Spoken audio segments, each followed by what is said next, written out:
Pessoal, tudo bem? Meu nome é Manuel Matos Della Lúcia, eu sou mestre em Educação Física pela Universidade Federal de Viçosa, e hoje o tema do nosso estudo dirigido é o Código de Ética do Profissional de Educação Física e Políticas Públicas na Educação Física Brasileira no âmbito nacional, estadual e municipal. O objetivo desse estudo dirigido, ele é apresentar o Código de Ética do Profissional de Educação Física e apresentar as políticas públicas na educação física nos âmbitos nacional, no âmbito estadual e no âmbito municipal. Okay? Através da apresentação desses dois elementos, eu quero que vocês compreendam os seus direitos e deveres enquanto profissionais de educação física e também que vocês conheçam as políticas públicas nos seus diferentes níveis. Okay? Então, para iniciar esse estudo dirigido, eu queria trazer para vocês a reflexão sobre o que é a ética. Muitos de nós já ouvimos falar sobre o termo em si, de forma que esse termo normalmente ele está acompanhado sobre algumas frases, por exemplo, tal pessoa teve uma atitude antiética com você. Ou determinada atitude é considerada uma atitude antiética. Mas o que seria a ética de forma geral? A ética é o estudo dos juízos de apreciação que se referem às condutas humanas. E ele é suscetível à qualificação do ponto de vista do bem e do mal. Ou seja, é necessário refletir sobre se uma atitude ela vai ser boa ou ruim para as pessoas, e isso a gente tem que estar sempre ligando a nossa ética. E quando a gente pensa na questão na filosofia, na ética, da questão ética em si, a ética, eu trago para vocês aí dois filósofos, Aristóteles, que na Grécia Antiga já falava sobre ética, que ele apontava que a ética ela é a moderação e afastamento dos excessos, e ela também é um instrumento que conduz a política. Um outro filósofo do século XVIII, Immanuel Kant, ele traz que a ética ela guia o homem pela razão. E nisso ele traz dois questionamentos que são importantes para que a gente entenda a questão ética, da ética em si, que são necessário sempre estar refletindo sobre o seguinte: a atitude que eu vou tomar, ela faz bem para o coletivo? E é importante a gente refletir sobre o sim e o não do bem daquela atitude. Se aquela atitude for boa para o coletivo, aquela atitude seria ética. Se aquela atitude for ruim para o coletivo, aquela atitude não seria ética. E aí, outro questionamento que Immanuel Kant traz é o seguinte: seria saudável para a sociedade se todos fizessem o que estou prestes a fazer? Isso vai de acordo com a afirmação anterior, que é sempre necessário a gente refletir sobre as atitudes que estamos prestes a tomar. E quando a gente pensa em sociedade, a gente tem que pensar na sociedade nos seus diferentes níveis. Na sociedade brasileira, na sociedade nossa enquanto profissionais de educação física, e refletir sobre as atitudes que estamos prestes a tomar. Se aquela atitude ela vai ser uma atitude positiva ou negativa para o todo que estamos vivendo. Com isso, Código de ética especificamente, o código de ética ele é uma oportunidade para os indivíduos se autorregularem através dos padrões de conduta que lhes garantirão plena liberdade de agir com respeito ao próximo. Além disso, o código de ética nas profissões ele é uma forma de se organizar respeitosamente uns com os outros, é uma forma das pessoas possuírem condutas adequadas, ele é uma forma também de prestar respeito às normas sociais. Então, quando a gente pensa nas profissões, toda profissão ela possui um código de ética que ele vai ser importante para que as pessoas pertencentes àquela profissão elas se guiem de maneira respeitosa na sociedade e também não prejudiquem seus semelhantes, de forma que elas possuam sempre atitudes que vão beneficiar a sociedade como um todo e os seus colegas de profissão. Com isso, mais aprofundando ainda a questão do código de ética, especificamente na educação física, o código de ética do profissional de educação física, ele é organizado pelo Conselho Federal de Educação Física, o CONFEF, que tem a função de defender a sociedade e zelar pela qualidade de serviços oferecidos na área de atividade física, exercícios físicos e atividades esportivas.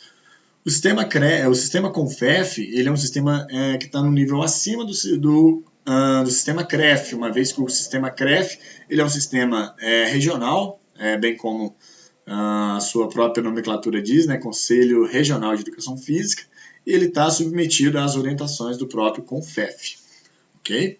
Então, quando a gente pensa em hierarquia, o sistema CONFEF está acima do sistema CREF e, consequentemente, o sistema CREF ele é submetido às decisões do CONFEF.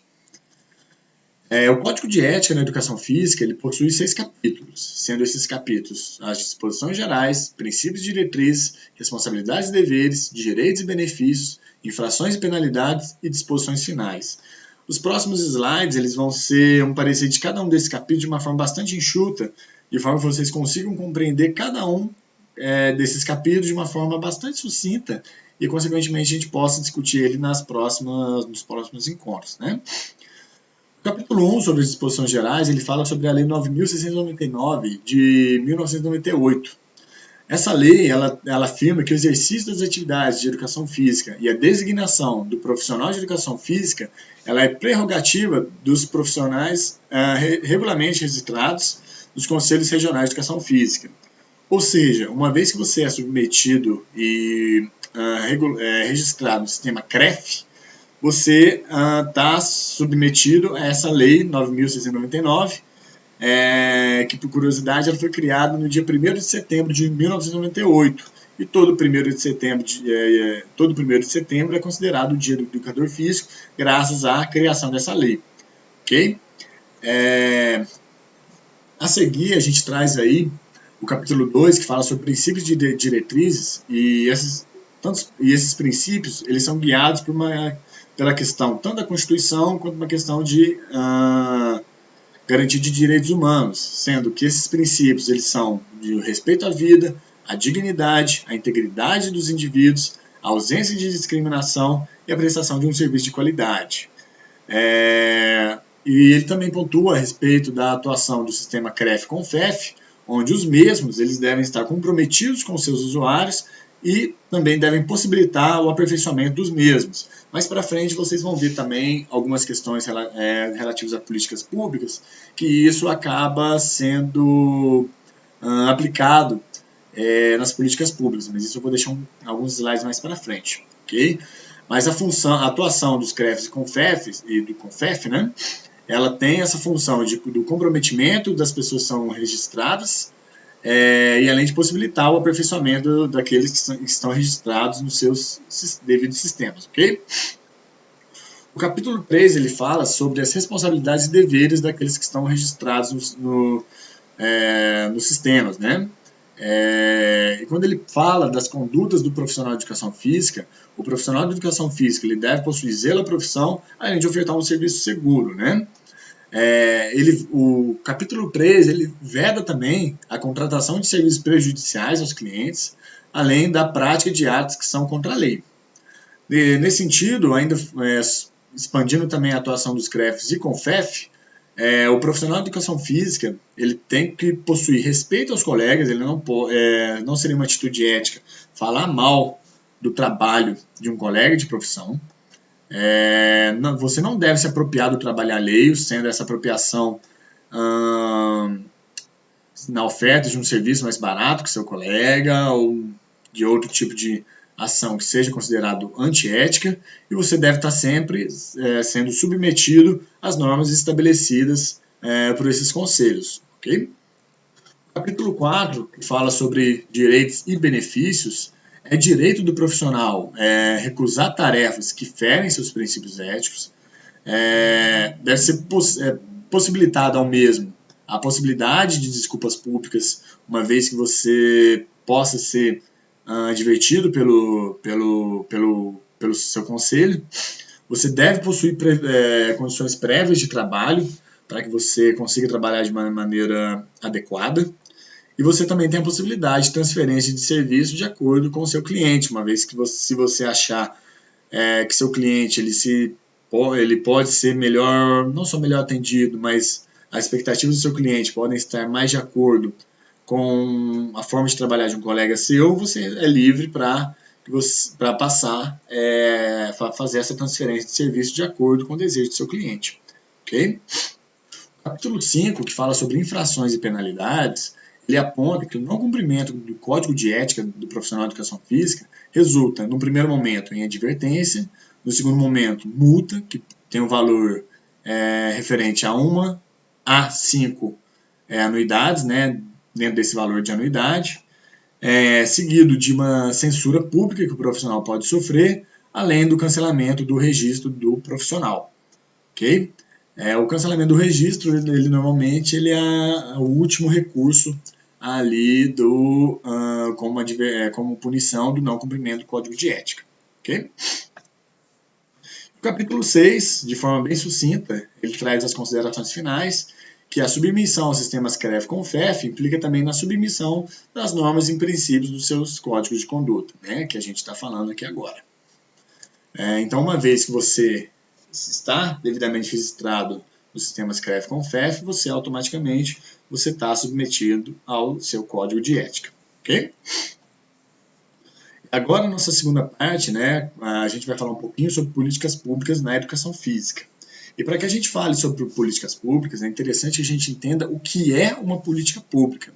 A definição de política pública a política pública é um programa, ação e decisão governamental que visa assegurar determinado direito de cidadania, que são direitos assegurados na Constituição de 1988. Né? Quando a gente pensa na política pública relativa à educação física, o órgão que regula a política pública na educação física é o Colégio Brasileiro de Ciências do Esporte, o CBCE. O Colégio Brasileiro de Ciências do Esporte ele tem por finalidade a produção de estudos das concepções, princípios e metodologias de investigação adotados na consecução de políticas públicas na educação física. Ou seja, esse órgão ele fica responsável pela questão das políticas públicas na nossa área, né? Ele é o órgão superior que garante a aplicação aplicação e criação dessas políticas públicas. E além disso, como eu falei um pouquinho lá atrás, o Colégio Brasileiro de Ciências do Esporte ele é responsável pela realização do CONBRACE. E o CONBRACE ele é o Congresso Brasileiro de Ciências do Esporte, que é realizado anualmente e que reúne diversos estudos que garantam ali a melhoria das políticas públicas na nossa área e também trazem atualizações a respeito de diferentes estudos, de forma que o profissional de educação física ele possa estar sempre aprimorando a sua prática.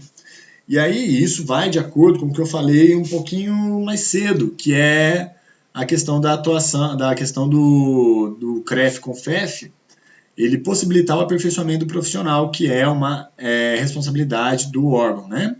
Então, esse aperfeiçoamento ele se dá através do Colégio Brasileiro de Ciências do Esporte, que é vinculado ao CONFEF, né? E, consequentemente, através da realização do Congresso Brasileiro de Ciências do Esporte, esse congresso ele possibilita que o profissional de educação física ele realize atualizações relativas à sua prática profissional, bem como o Congresso ele garante com que novas políticas públicas sejam devidamente discutidas. Ok? Então isso está de acordo com a função do CREF, do CONFEF. Ok? Quando a gente abaixa essa hierarquia, porque a gente tem que pensar numa hierarquia, né? Uma vez que o Estado, a União, ela rege normas de acordo com a Constituição, e essas normas elas têm que reger as questões dos estados. Quando a gente pensa nas políticas públicas na educação física, especificamente em Minas Gerais, historicamente falando, entre o período de 1930 a 1945, ocorre a criação da Diretoria de Esporte de Minas Gerais. E essa Diretoria de Esporte de Minas Gerais, ela existe até meados dos anos 80, e nos anos 70, e nos anos 70 ocorre a criação do Departamento de Educação Física do Ministério da Educação e Cultura. E, consequentemente, essa Diretoria de Esporte, deixa de existir, levando aí a criação desse Departamento de Educação Física do Ministério da Educação e da Cultura, que é vinculado que é o que a gente hoje chama de MEC, né? E a partir do processo de democratização na Constituição Brasileira de 1988, ocorre o lançamento da Carta Magna em Minas Gerais, que através do artigo 10, o artigo 10 ele garante a difusão do esporte, que o esporte seja difundido, né? Além da criação de parques estaduais que garantam a oferta de uma recreação pública, né? E é interessante que a gente reflita a respeito desse termo recreação, uma vez que esse termo ele deve ser melhor, mais expandido, né? Porque a recreação é diferente do lazer, que é diferente do esporte, que é diferente de uma questão de saúde, né? Recreação é uma coisa, lazer é outra. Então, dessa forma, a gente tem que pensar na oferta, né? Não só de recreação pública, mas também como esporte, lazer e saúde, né? Uma vez que o profissional de educação física ele está envolvido em todos esses âmbitos, ok? E mais para frente, né, quando a gente pensa na política pública nos municípios, como eu falei anteriormente, existe uma hierarquia que nossa sociedade segue, né? A União, ela traça diretrizes e planos gerais. A União, a gente pode dizer que a União é basicamente o Brasil como um todo, né? Seus estados, municípios, enfim. E a União, ela leva para o Estado, e o Estado leva para os municípios essas diretrizes e planos gerais, né? E os estados e municípios, por um lado, eles têm que adequar e implementar suas realidades, essas diretrizes que são traçadas pela União. As diretrizes e os planos gerais são traçados pela União, né? Então, especificamente no município, o município ele tem atribuições relativas ao esporte e lazer que ficam sob responsabilidade das secretarias de esporte e lazer. Então, as secretarias de esporte e lazer, elas são vinculadas ao município, o município é vinculado ao Estado e o Estado é vinculado à União. E a União tem responsabilidade de traçar essas diretrizes e planos gerais para que sejam mandados para o Estado e municípios, e esses dois eles adequam as questões gerais para suas realidades através das secretarias de esporte e lazer, né? E essas diretrizes e planos gerais nada mais são do que segmentos relativos à Constituição Federal de 1988. Né? E nessa parte da aula eu vou trazer 2 exercícios para vocês para que a gente reflita a respeito tanto do Código de Ética quanto das questões relativas a políticas públicas. Né? Então, o primeiro exercício ele é o seguinte. Um professor é admitido em uma academia de musculação e procura aumentar seu número de alunos de personal. Qual dessas estratégias não seria considerada uma atitude antiética por parte do professor para que ele conseguisse mais alunos? Opção A. Precificar seu trabalho abaixo de seus concorrentes de forma a atrair mais alunos. Opção B. Propor seu serviço para clientes em potencial, oferecendo um trabalho de avaliação física e montagem de dieta. Opção C. Conversar com clientes de outros profissionais a fim de apontar os erros dos seus devidos professores. Opção D. Atender 2 alunos por horário a um preço justo. Ou opção E. Nenhuma dessas alternativas é uma atitude antiética. Né? A resposta desse exercício seria a opção D.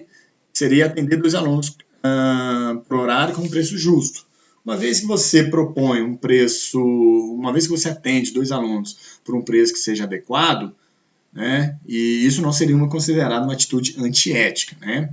E por que não seria e agora eu vou passar a questão opção por opção, de forma que a gente possa discutir essas opções. Precificar o trabalho abaixo do seu concorrente de forma a atrair mais alunos é uma questão considerada antiética de acordo com o Código de Ética do Profissional de Educação Física. Porque uma vez que você está inserido numa academia, determinadas academias elas procuram tabelar os valores de oferta de personal para seus alunos, de forma que isso esteja não só vinculado a uma questão ética, mas que isso torna uma competição mais justa, de forma que você consiga oferecer seu serviço de personal através da sua própria competência, não pensando somente num preço menor comparado aos seus concorrentes. Então, se você chega numa academia que já tem uma política ali bem estabelecida entre os colaboradores de precificação de personal e você joga seu valor abaixo daquilo que é oferecido, daquilo que é proposto, você está realizando uma atitude que é considerada antiética por parte dos seus colegas, ok? Uma vez que já existe ali um acordo firmado para que o valor seja X. Propor serviço para cliente potencial oferecendo trabalho de avaliação física é uma boa, não é uma atitude considerada antiética. Porém, a oferta de montagem de dieta é considerada uma atitude antiética porque a montagem de dieta não é de responsabilidade do profissional de educação física. Então, isso é considerado uma atitude antiética, pois foge da competência do profissional de educação física. A opção C, conversar com clientes de outros profissionais a fim de apontar erros dos seus devidos professores, é considerada uma atitude também antiética, devido ao fato de que você está prejudicando o trabalho do seu colega de profissão e, consequentemente, você prejudica o trabalho. Você, por prejudicar o trabalho dele, pode fazer com que ele perca aquele aluno de personal através de críticas que você realiza o trabalho dele. E isso é considerado uma atitude antiética. Uma coisa é você falar diretamente com ele, de forma, olha, eu acho que você poderia rever sobre isso e isso, porque existem estudos que falam sobre tal assunto, se você fizer assim ou de outra forma, você conseguirá resultados melhores. Ou você falar direto para o cliente, dizendo coisas no sentido que o seu professor está fazendo é algo errado e desatualizado. E aí você estaria cometendo uma infração ética. Né? Agora a segunda pergunta que eu trago para vocês é que a oferta de esporte e lazer, e aí eu falo mais no sentido de política pública, né, é de responsabilidade de qual setor? Responsabilidade da União, estados e municípios, responsabilidades apenas da União, responsabilidade apenas dos municípios, responsabilidade apenas do setor privado, responsabilidade apenas dos estados. Né? Essa pergunta é bem simples, pois é responsabilidade da União, dos estados e municípios a oferta de esporte e lazer para que sejam ofertadas políticas públicas relativas a esporte e lazer. Né? Não é responsabilidade exclusiva de nenhum desses setores. Com isso, né, eu encerro minha aula, eu agradeço a atenção de vocês, espero que tenha sido proveitoso para cada um de vocês, ok? Um grande abraço a todos e muitíssimo obrigado.